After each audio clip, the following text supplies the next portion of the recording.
देखने और सुनने वालों को नईम शेख का सलाम। उम्मीद करता हूँ आप सब लोग खैर आफियत से होंगे जहाँ भी होंगे।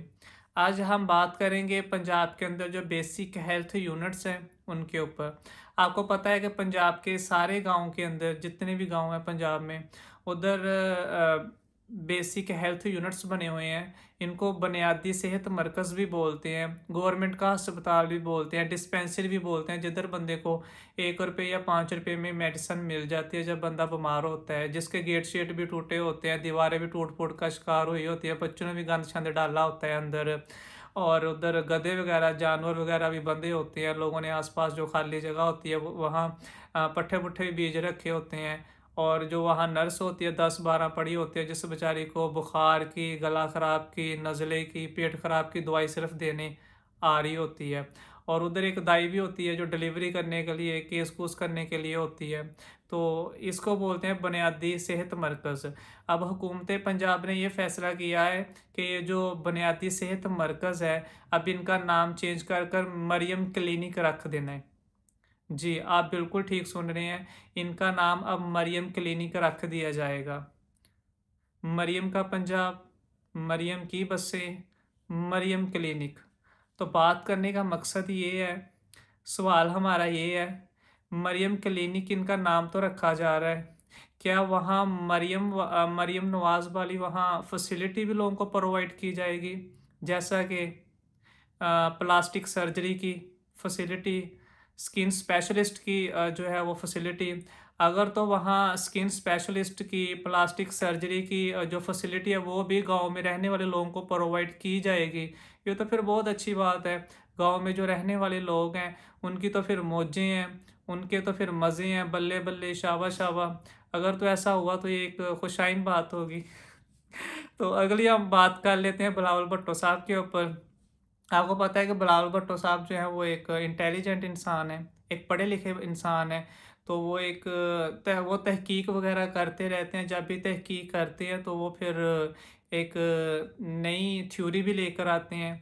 आपको पता है सबसे पहले जो बिलावल भुट्टो साहब ने तहकीक की थी तो उस वक्त वो जो थ्योरी लेकर आए थे, जब बारिश आती है तो पानी आता है, जब ज़्यादा बारिश आती है तो फिर ज़्यादा पानी आता है।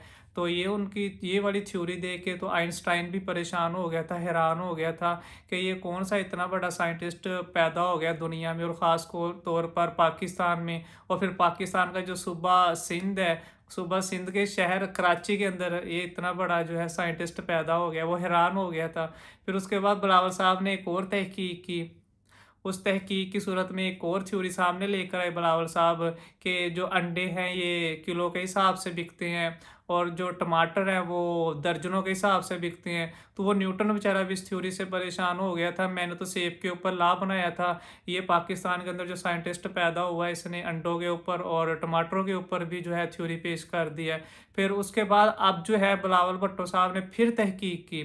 तो आप लोगों की फिर पेशे खिदमत है बिलावल भुट्टो साहब की तीसरी थ्योरी, जिसमें बिलावल भुट्टो साहब ने कहा कि नई आईनी अदालत बनाना कायद आज़म का ख्वाब था। जी, आप बिल्कुल ठीक सुन रहे हो। अब इस नई थ्योरी के अंदर बिलावल साहब ने फरमाया है कि जो नई आईनी अदालत बनाई जा रही है ये कायद आज़म का ख्वाब था, तो मैं कायद आज़म का ख्वाब पूरा कर रहा हूँ। बिलावल साहब ये ख्वाब जो था वो नाना जान को क्यों नहीं नज़र आया? नाना जान को क्यों नहीं पता चला? मम्मा जान को क्यों नहीं पता चला? पापा जानी को क्यों नहीं पता? चलो अच्छी बात है, आपको ये ख्वाब जो है वो याद आ गया, आपने पूरा करना है।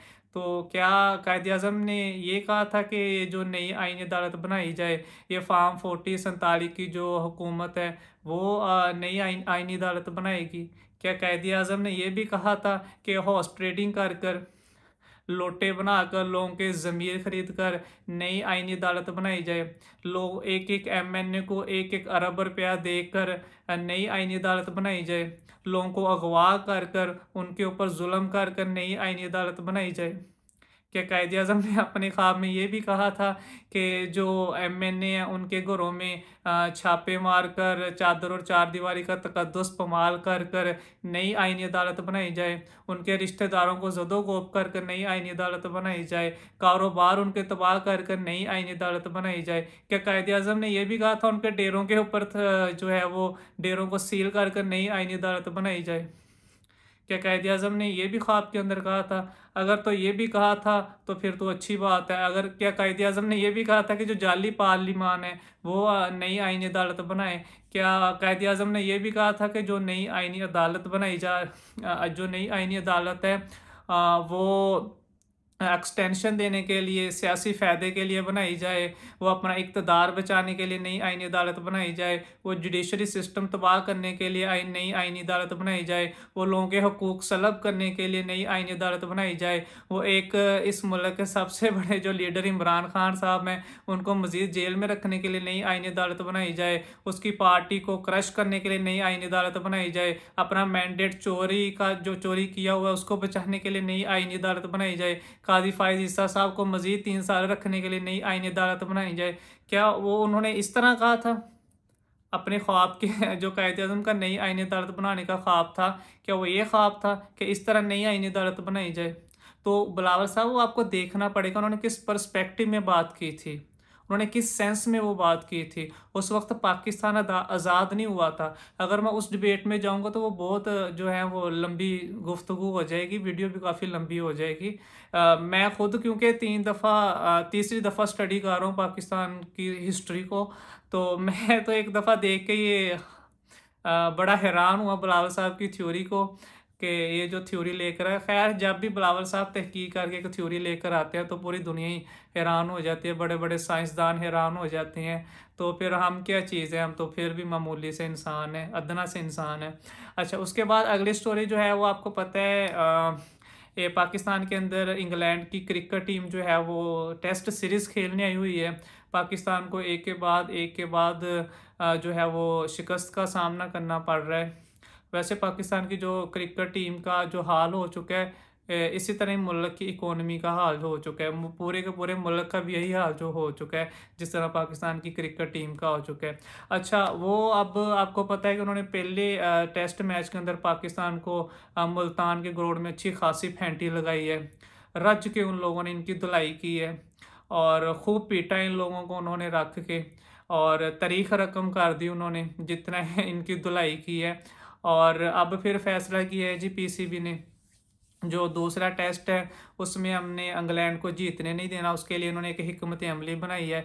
इन्होंने कहा कि जो ग्राउंड की पिच है उसकी चारों तरफ हम लोगों ने जो है वो कंटेनर लगा देने हैं, बाउंड्री के पास भी हमने कंटेनर लगा देने हैं, ग्राउंड के आसपास भी कंटेनर लगा देने हैं, ताकि इंग्लैंड की जो टीम है वो अंदर ही ना आ सके, मैच ही ना खेल सके।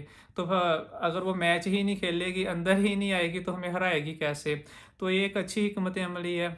मैं इसको अप्रिशिएट करूँगा, आप सब भी इसको अप्रिशिएट करना। फिर उसके बाद आपके सामने पेशे खिदमत है। आपको रावलपिंडी के अंदर जुडिशल कॉम्प्लेक्स के अंदर वकला और पुलिस के दरमियान एक वाक़या पेश आया। उससे पहले भी 2 वाक़या पेश आ चुके हैं इस मुल्क में पंजाब पुलिस के साथ।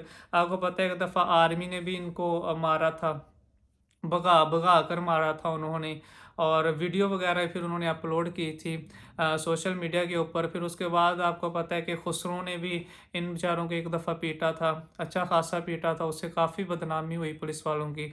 अब रावलपिंडी का जो जुडिशल कॉम्प्लेक्स है वहाँ वकला ने भी इनको फेंटी लगाई है और अच्छी खासी उन्होंने फेंटी लगाई है, खूब मारा पीटा इनको, और जो आसपास लोग खड़े थे उन्होंने भी, किसी ने नहीं छुड़ाया। तो वो वीडियो भी काफ़ी वायरल हुई है। तो बात करने का मकसद है कि नहीं सारा कुछ होना चाहिए, ये अच्छी बातें नहीं हैं, ये अच्छी चीज़ें नहीं हैं, और हमें अपने अदारों का जो है वो ख़्याल करना चाहिए, एहतराम करना चाहिए। अदारों को भी चाहिए कि वो इस कौम का, इस मुल्क का, इस मुल्क में रहने वाले लोगों का भी ख़्याल करें। अब तक के लिए इजाज़त दीजिए। अल्लाह हाफ़िज़।